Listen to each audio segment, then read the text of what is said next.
Welcome to Pindar Poetry. We hope you learned something new. You start by creating a properly sized canvas and choosing frame rate. 12 is fine for a choppy style, 24 for smooth motion.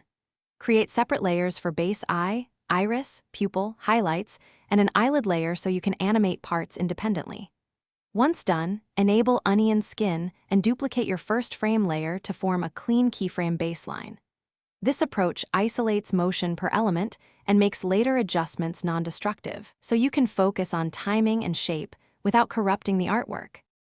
Now you animate the moving parts. Start with the iris and pupil, using transform and warp tools to slide and squash for emphasis. This simulates depth and focus changes.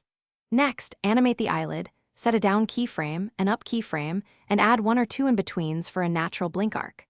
Once done, stagger keyframes so the eye blink and pupil shift do not look mechanical.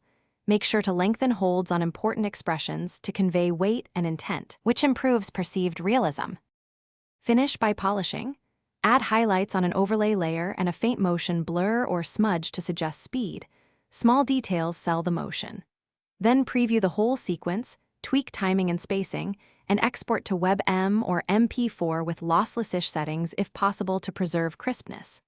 If things go wrong, say the eyes jitter, check onion skin distance, and ensure every frame is aligned to the same pivot. Fixing slight layer, offsets usually removes that jitter and keeps your animation smooth. Thanks for watching. Consider subscribing if we helped you.